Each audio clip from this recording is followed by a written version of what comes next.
Dear students, plant pathology में आज हम बार्ले की 2 डिजीज़ के बारे में स्टडी करेंगे। उसमें से पहली है covered smut of barley. Covered smut of barley का बॉटेनिकल नेम है hordeum वल्गेरी।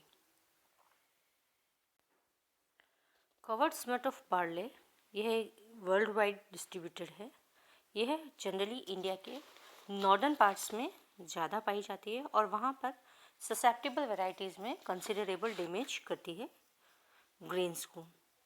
It is more common than loose smut of wheat and barley. Loose smut of wheat और बार्ले से ज़्यादा कवर्ड स्मट ऑफ बार्ले ज़्यादा common है। इसके अगर symptoms देखें तो इसके कैरेक्टरिस्टिक सिम्टम्स होते हैं कि बार्ले के ईयर में कवर्ड स्मट पाए जाते हैं।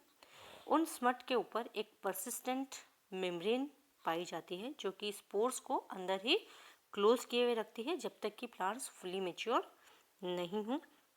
जो स्मटेड हेड्स हैं वह हेल्दी प्लांट्स जब ईयर रिलीज़ करते हैं तभी यह स्मटेड स्पोर जो है हेड्स है वह भी इमर्ज होते हैं, बट ये थोड़े टाइम के लिए सरवाइव करते हैं, रहते हैं और उसके बाद जो इसके ऊपर की शीट है वह वो ख़त्म हो जाती है और उसमें से ये बाहर आ जाते हैं। हर जो ईयर है डिजीज़ स्टूल में, डिजीज़ जो ग्रेन है उसमें हर एक ग्रेन है वह डिजीज़ ईयर को इफ़ेक्ट करता है। जो ईयर की जगह वहाँ पर ब्लैक स्पोर का मास आ जाता है और वह सब पूरी तरह से उस फर्म परसिस्टेंट मेम्ब्रेन के अंदर जुड़े हुए रहते हैं और बेसल प्लांट और जो ग्लूम है उससे अटैच रहते हैं। जो ऑन्स है वो इंटैक्ट रहते हैं और स्पोर मासेस है वो एक दूसरे से फैटी सब्सटेंसेस के द्वारा एक दूसरे से जुड़े रहते हैं। इस वजह से जो सीड का ट्रीटमेंट है वह टफ हो जाता है जब तक कि जो स्पोर मासेस का फैट रिमूव ना किया जा सके। तो symptoms covered smut of barley का एक और इम्पॉर्टेंट जो सबसे इम्पॉर्टेंट जो उसका सिम्टम है वह है जो ईयर है उनके स्थान पर स्पोर मासेस आ जाते हैं, स्मट मास आ जाता है और वह थिन परसिस्टेंट लेयर से कवर रहता है और जब ग्रेन मैच्योर होता है तभी यह जो झिल्ली होती है, मेम्ब्रेन होती है, इसके ऊपर यह हटती है और जो स्पोर मास है वह रिलीज होता है। इस स्पोर मास में स्मट में जो स्पोर्स हैं वो एक दूसरे से टाइटली हेल्ड रहते हैं by the some fatty substances. इसीलिए जब हम सीड ट्रीटमेंट करते हैं तो इस फैटी सब्सटेंस को रिमूव करना इम्पॉर्टेंट होता है और उसी के बाद ये जो स्पोर मास है वह रिमूव होता है। इसका कॉजल ऑर्गेनिज्म अगर हम देखें तो वह है अस्टिलगो होर्डियाई। होर्डियम वल्गेरी के आधार पर अस्टिलगो की जो वैरायटी है वह है होर्डियाई स्पीशीज। स्पोर लाइट कलर होते हैं, एक साइड में स्फेरिकल टू एंगुलर होते हैं जिसकी स्मूथ आउटर मेम्ब्रेन होती है and it ranges from 5 to 9 μm in diameter. Epispore smooth and on germination जो स्पोर है वह 4 सेल्ड प्रोमाइसोलियम बनाता है जिससे कि स्पोरिडिया निकलते हैं। उस स्पोरिडिया में सेप्टा होते हैं और एक एपेक्स होता है। ये स्पोरिडिया फिर पुनः जर्मिनेट होकर इन्फेक्शन थ्रेड और माइसिलियम का निर्माण करते हैं। तो कॉजल ऑर्गेनिज्म इसका है अस्टिलगो होर्डियाई।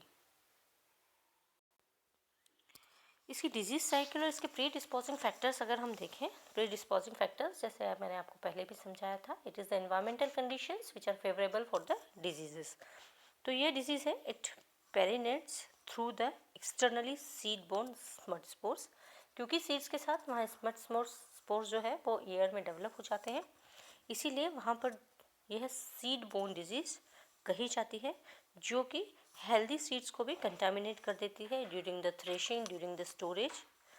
इन्फेक्शन ऑफ यंग सीडलिंग्स होता है, that is seed borne. Seeds में अगर ग्रो करता है तो वह सीडलिंग्स के साथ ग्रो करता जाता है स्पोर्स और सीडलिंग में आगे बढ़ता जाता है।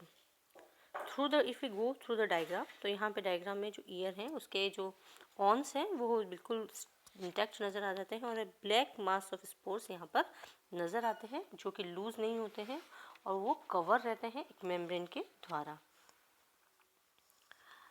इसमें पेनिट्रेशन होता है, उसके बाद young coleoptile into the embryonic growing point and the further development of the pathogen occurs in association with differentiating tissues of the crown birds and floral structure. सबसे पहले सीड बोर्न डिजीज़ होती है, seeds के साथ यह grow करती है और इसके बाद ये डिफ्रेंशिएट होने वाले जो प्लांट जब डिफ्रेंशिएट करता है फ्लोरल पार्ट्स में और लीव्स में, बर्ड्स में, तो यह उसके साथ टिश्यूज़ के साथ आगे ग्रो करती जाती है और उसके साथ एसोसिएट होती जाती है। एम्ब्रियोनिक पॉइंट से लेकर इसका डेवलपमेंट आगे तक डिफरेंशिएटिंग टिश्यूज़ में, क्राउन हेड्स में और फ्लोरेट्स में इसका डेवलपमेंट होता जाता है। सॉइल टेम्परेचर और सॉइल मॉइस्चर जो है वह इसको इन्फ्लुएंस करता है, इसको प्रभावित करता है सीडलिंग के इन्फेक्शन को। ऑप्टिमम टेम्परेचर जो स्पोर जर्मिनेशन के लिए वह है 20 डिग्री सेंटीग्रेड। डीप सोइंग अगर हम करते हैं तो ग्रेटर इन्फेक्शन होता है। डीप सोइंग मतलब सीडलिंग्स जो है वो बहुत टाइम तक अंडरग्राउंड रहेगी, तो वहाँ पे मॉइस्चर और टेम्परेचर इनको ऑप्टिमाइज मिलता है और वहाँ पर ये ज़्यादा ग्रो करती है। इसकी कई फिजियोलॉजिकल रेसेस भी पाई जाती है। अगर हम इसकी बार्ले की कवर्ड स्मट ऑफ बार्ले का अगर हम जो साइकिल देखें, डिजीज साइकिल बिल्कुल सिंपल है। ऑफ सीजन में यह सोराई इन ईयर्स होता है और एक्सटर्नली सीड बोर्न डिजीज मानी जाती है। जब सीजन आता है तो इस सीडलिंग का इन्फेक्शन करता है और इसका भी सिस्टमिक स्प्रेड होता है, मतलब जैसे जैसे टिश्यूज़ ग्रो करते जाते हैं उसके साथ ये स्पोर और माइसिलियम आगे उसमें टिश्यूज़ के अंदर ग्रो करते हुए उनके पर्टिकुलर डिजायर्ड प्लेस पे फ्लोरेट्स में और क्राउन हेड तक पहुंच जाते हैं और वहां जाकर ये स्पोर मास का और स्मट सोराई का निर्माण करते हैं। इसका डिजीज़ मैनेजमेंट अगर हम देखें तो it is actually seed borne spores are controlled. Seed borne disease होती है तो सीड बोर्न जो स्पोर्स है उनको फंजीसाइडल सीड ट्रीटमेंट्स के द्वारा क्योर किया जा सकता है। फॉर एग्जांपल एग्रोसिन जीएन जो है उसको 113.4 ग्राम्स पर 37 kg ऑफ सीड्स में हम उसको अप्लाई करते हैं। उसके बाद according to Grewal and Dharamvir 1964 में उन्होंने एक और ट्रीटमेंट दिया था, Saracen and Agrosan 5 watt. It gives good control of the disease, but according to Bedi and C in 1974, systemic fungicides like Vitavex it completely controls the disease. तो अलग अलग scientist ने अलग अलग कॉम्बिनेशन ऑफ केमिकल्स सजेस्ट किए थे for the control of the disease. इसी तरह ट्रीटमेंट विथ मैंकोजेब और थायम और zineb is also effective for the control of covered smut of barley. Apart from the chemical treatment, ठीक है chemical treatment तो चलता ही है, इसके अलावा कुछ जो रेजिस्टेंट वेराइटीज़ हैं वह भी हेल्प करती हैं इन्फेक्शन को रिड्यूस करने में। अथैया ने 1974 में फील्ड ट्रायल्स के बेसिस पर ये जो वेराइटीज़ थी ये दी थी जो हाईली रेजिस्टेंस है, जिसमें कि बिल्कुल भी इन्फेक्शन नहीं पाया जाएगा। BHS4, BM23, LB873, EB4003, EB4032 and EB4032। यह जो है हाईली रेजिस्टेंट वेराइटीज़ हैं, यहाँ पर कोई इन्फेक्शन नहीं पाया जाता है, देयर इज़ नो इन्फेक्शन। और जो मॉडरेटली रेजिस्टेंस है वह है HBL52, HBL53, K135, K401 and 0.5। इस तरह से disease management either chemically seed treatment is important या फिर कोई सिस्टमिक फंजीसाइड उनको दी जाए, और the best part is development of disease resistant varieties जिसके अंदर की कोई इन्फेक्शन नहीं होता है। So this is about the covered smut of barley caused by Astilagophoidii। It's very simple. Covered smut मतलब ये ईयर्स की जगह स्मट सोराई डेवलप हो जाती है। उन सोराई में स्पोर मास होता है, वह स्पोर मास टाइटली हेल्ड होता है एक दूसरे के द्वारा और उसके ऊपर एक परसिस्टेंट झिल्ली बन जाती है जो कि स्पोर मास को सेपरेट नहीं होने देती है। जब ग्रेन मेच्योर होते हैं तो स्पोर मास भी तभी रिलीज होते हैं और ग्रेन जो हेल्दी ग्रेन है उनको भी इन्फेक्टेड कर देते हैं। इन ग्रेन्स को जब नेक्स्ट सीजन में ग्रो किया जाता है तो it is basically seed borne disease जो कि सिस्टमेटिकली ये टिश्यूज़ के साथ ग्रो करते हुए इनके फ्लोरल हेड्स और क्राउन हेड्स तक पहुंच जाती है और वहाँ पे ये पुनः अपना जो है डेवलपमेंट करके अगेन स्मट सोराई बना देते। तो this is about disease cycle. और अगर हम मैनेजमेंट की बात करें तो this disease can be managed by chemical treatment of the seed और एप्लीकेशन ऑफ सिस्टमिक फंजीसाइड और bye growing the disease resistant varieties. The second disease of barley according to your syllabus is stripe disease of barley. It is ये जो disease है it is also of worldwide occurrence, stripe disease of barley। अभी हम इसके बारे में study करेंगे। This stripe disease of barley is of worldwide occurrence। यह भी पूरे worldwide में पाई जाती है। यह जो है it damage to the crop is from seedling stage to the maturity and losses up to 60% in the individual field में अगर, मतलब यह डिजीज़ जो है सीडलिंग से लेकर मेच्योरिटी तक परसिस्टेंट रहती है और इससे लगभग 60% डैमेज हो सकता है किसी भी पर्टिकुलर फील्ड में। The basic symptoms is long parallel brownish streaks appear in the leaf shades and leaf and later यह बेस से लेकर टिप तक लीफ तक पहुंच जाती है। इसके अंदर क्या होता है, पूरा एक पतली पतली स्ट्रिक्स बन जाती है, स्ट्राइप बन जाती है, पट्टियाँ बन जाती है पत्तियों के ऊपर, दैट इज़ ब्राउन कलर, और पैरेलल होती है एक दूसरे के, जो कि पत्तियों में बेस से लेकर लीफ टिप तक ये पहुंच जाती है। इसका जो इन्फेक्शन है इट इज़ सिस्टमिक, और जो सिम्टम्स है बाद में भी दूसरे प्लांट पार्ट्स में भी ये इसके सिम्टम्स हैं जो देखे जा सकते हैं। सबसे पहले जो है वो येलो स्ट्राइप्स बनती है जो बहुत जल्दी ही ब्राउन में कन्वर्ट हो जाती है, और ब्राउन में कन्वर्ट होने के बाद उस पर्टिकुलर एरिया जहाँ पर स्ट्राइप होती है वहाँ का टिश्यू ड्राई हो जाता है और लीफ ब्लेड जो है वह श्रेडेड हो जाती है। इसके बाद इसमें ग्रे टू ऑलिव ग्रे मास का और कोनिडियोफोर्स एंड कोनिडिया डेवलप हो जाते हैं।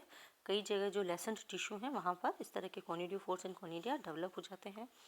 जो स्पाइक्स है उसमें से नहीं निकल पाती है और those emerged are blighted, twisted, compressed and brown in colour. वैसे तो जनरली इस तरह की कंडीशंस में स्पाइक्स निकलना मुश्किल होता है, बट इफ़ स्पाइक्स अपीयर्ड तो वह ब्लाइटेड होती है, ट्विस्टेड होती है, कंप्रेस्ड होती है और उनका कलर शुरू से ही ब्राउन आता है।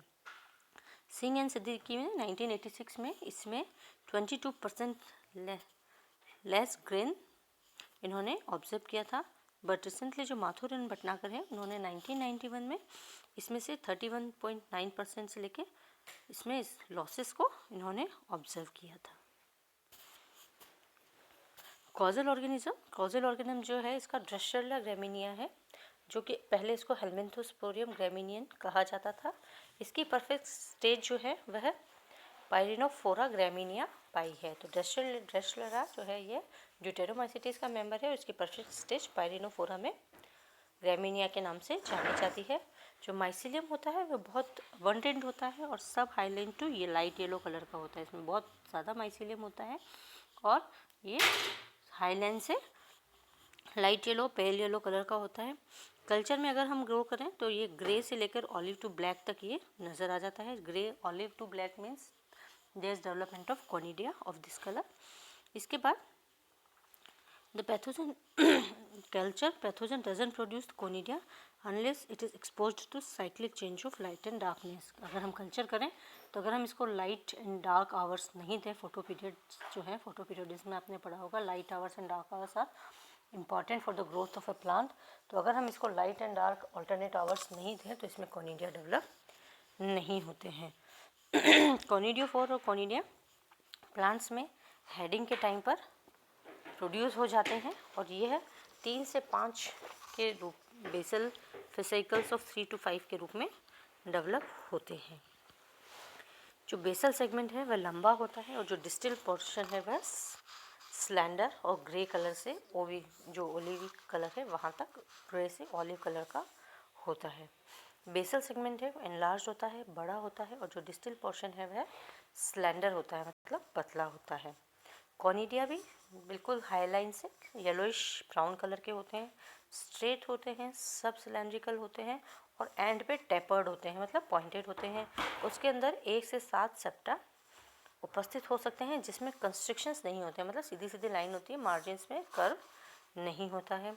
ऑन एन एवरेज जो कोनिडिया की साइड है वो 105 से 20 mm होती है और इसका जर्मिनेशन डायरेक्टली एंड सेल से जर्मिनेट करते हैं। तो जो कॉजल ऑर्गेनिज्म है इसका ड्रेसरेला ग्रामिनिया है, जो कि जिसकी परफेक्ट स्टेज पायरिनोफोरा ग्रामिनिया में पाई गई है। माइसिलियम बहुत अबंडेंटली ग्रो करता है, उसका कलर लाइट येलो तक होता है हाईलाइन से। माइसिलियम जो है उसका धीरे धीरे कल्चर में जो अगर हम उसका कलर देखें तो वह डार्क ब्राउन से ऑलिव ग्रीन से ग्रे कलर तक होता है और इसमें कोनिडिया तभी बनते हैं जब इसको लाइट और डार्क दोनों कंडीशंस दी जाती है।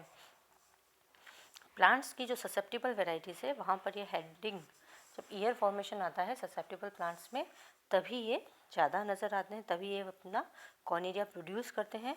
कोनिडियोफोर्स जो है वो फेसाइकल्स ऑफ 3 to 5 में बोर्न करते हैं। कोनिडिया है वह लंबा होता है, येलोइश ब्राउन होता है, स्ट्रेट होता है, सिलेंड्रिकल होता है, उसमें सेप्टा प्रेजेंट होते हैं पर सेप्टम में कंस्ट्रिक्शंस नहीं होते हैं ऑन एन एवरेज इसकी साइज़ 105 से 20 μm तक होती है। जर्मिनेशन जो है वो टिप सेल से जो है बोथ द एंड सेल से ये जर्मिनेट करते हैं। ये डायग्राम में हमको जो लीफ है इसके ऊपर येलो स्ट्राइप्स जो है, येलो से ब्राउन स्ट्रिप हमको नज़र आ रही है। ये ब्राउनिश पार्ट हो जाता है और ये जो स्ट्राइप्स है ये नीचे से लेकर एंड तक, लीफ बेस से लेकर, लीफ शीट के बेस से लेकर लीफ की टिप तक ये पैरेलल लाइंस में ये स्ट्राइप्स बन जाती है। जब ये स्ट्राइप्स बनती है शुरू में येलो कलर की होती है, धीरे धीरे ब्राउन होती है और धीरे धीरे श्रेडेड लीफ हो जाती है। मतलब जहाँ पे ब्राउन पार्ट होता है वो झड़ने लगता है, खिड़ने लगता है। नीचे जो है आपका सिम्टम्स है पहले में, दूसरा कोनिडियोफोर्स एंड कोनिडिया का डायग्राम है। कोनिडियोफोर्स नीचे से टेंडर्स हैं और जब कोनिडिया हैं वो उसमें 3 to 5 तक के सेल्स, 3 से 7 तक के इसमें सेल्स हैं। उसमें सेप्टा है पर सेप्टा में अलग अलग कंस्ट्रिक्शंस नहीं पाए गए हैं। ये कोनिडिया इनकी एंड सेल्स से जर्मिनेट करते हैं। डिजीज साइकिल के बारे में अगर हम जानें तो इसका जो नेचुरल इन्फेक्शन है ये कोनिडिया से होता है, फ्लावरिंग के टाइम पे होता है जबकि बार्ले स्पाइकलेट्स निकलती है। माइसीलियम जो है वह अपने आप को पेरिकार्प जो है एम्ब्रियो टिश्यू का उसके अंदर और ऊपर एस्टैब्लिश कर लेता है कर्नल्स मैच्योर होने से पहले, और जब तक सीड बनते हैं तब तक ये जो माइसीलियम है वह अपना इंडेफिनिट टाइम ले लेता है अपना ग्रो करने के लिए। सीड बॉर्न जो इनोकुलम है यह मेजर सोर्स होता है perennation of the disease from season two season. ये सीड बॉर्न इनोकुलम है, यह एक सीज़न से दूसरे सीज़न तक सर्वाइव करता है और वहाँ पर इसको परसिस्टेंट रहने में, पेरिनेट करने में मदद कर देता है। यह जो पैथोजन है यह माइसीलियम के रूप में भी सॉइल में या उसकी जो प्लांट डेब्रीज है उसमें, पहले जो पुरानी क्रॉप है उसके डेब्रीज में यह वहाँ पर भी सर्वाइव कर सकता है। जो इन्फेक्शन है usually meristems of germinating seedlings में होता है। जो सीडलिंग्स ग्रो करती है उसके मेरिस्टेम्स में सबसे पहले इसका इन्फेक्शन होता है। It is the only species that have which have systemic type of infection. अगर ड्रेसलरा की ग्रामीनिया जो है ये ओनली स्पीशीज़ है जो कि सिस्टमिक टाइप ऑफ डेवलपमेंट करती है इन्फेक्शन थ्रेड का। जो कोनिडिया प्रोडक्शन है वह तभी होता है जब हेडिंग होती है, मतलब ईयर फॉर्मेशन होने लगता है और ब्लोमसिंग और early stage of kernel development of the suspect. Susceptible variety में कोनिडिया जर्मिनेट, कोनिडिया के बनने का टाइम और हेडिंग का टाइम, मतलब फ्लावरिंग में जब स्पाइकल्स निकलती है उसका टाइम बिल्कुल सेम रहता है। कोनिडिया तभी बनते हैं जब हेडिंग होती है। तो इस वजह से जो इन्फेक्शन है और जो लॉसेस है उसका अमाउंट बढ़ जाता है। The conidial formation is direct response to the physiology of suspect tissue. मतलब सेम है कि अगर कोनिडिया उस टाइम पे बनेंगे तो वह जो टिश्यूज़ है उसको ज़्यादा से ज़्यादा डैमेज कर सकते हैं और जो लॉस है वह ज़्यादा होगा। जो इन्वायरमेंटल कंडीशंस है जो इसको इन्फेक्शंस को फ्लोरल के टाइम पे और डिजीज़ डेवलपमेंट इन सीडलिंग्स में हेल्प करती है वह है generally rainfall, heavy due during the flowering. अगर फ्लावरिंग के टाइम पे रेनफॉल होती है और ड्यू ड्रॉप्स ज़्यादा होती है तो ये चीज़ें इन्फेक्शन को प्रमोट करने में मदद करती है, सफिशिएंट मॉइस्चर प्रोवाइड करती है ताकि ये फ्लोरल इन्फेक्शन और डिजीज़ डेवलपमेंट इन सीडलिंग्स को ये इन्फ्लुएंस कर सके। तो एक कूल, मॉइस्ट, फर्टाइल सॉइल जो है वह फेवर करती है stripe development in the seedlings and developing plants. यह deep placement of seeds in soil को भी, अगर हम सीड्स को सॉइल में डीपली लगाते हैं और वो जो सीडलिंग है वह ज़्यादातर भूमि के अंदर अगर ग्रो करती है तो सीडलिंग के अंदर भी इन्फेक्शन सिस्टमिक हो जाता है और यह फिर सीडलिंग जब ऊपर ग्रो करती है तो इसके साथ ऊपर ऊपर बढ़ता रहता है। तो deep soil, moisture, heavy rainfall, due drops, heavy नहीं मतलब rainfall during the floral growth and due drops, ये जो कंडीशंस है ये फेवर करती है डिजीज़ को। डिजीज़ मैनेजमेंट अगर हम देखें तो cultural methods are recommended. Field sanitation ज़रूरी है क्योंकि जो प्लांट डेब्रीज है और सॉइल है अगर उसमें माइसीलियम है तो वह डेवलपमेंट करने में वहाँ से डिजीज़ डेवलपमेंट के चांसेस बनते हैं। सीड ट्रीटमेंट से उसको ऑर्गेनोमर्क्यूरियल्स के साथ सीड ट्रीटमेंट किया जा सकता है। सीड्स को हम सोक करें 0.3% सॉल्यूशन ऑफ कॉपर सल्फेट में, फेरस सल्फेट में या जिंक सल्फेट में, तो यह इफ़ेक्टिव होता है अगेंस्ट सीड बॉर्न इनोकुलम।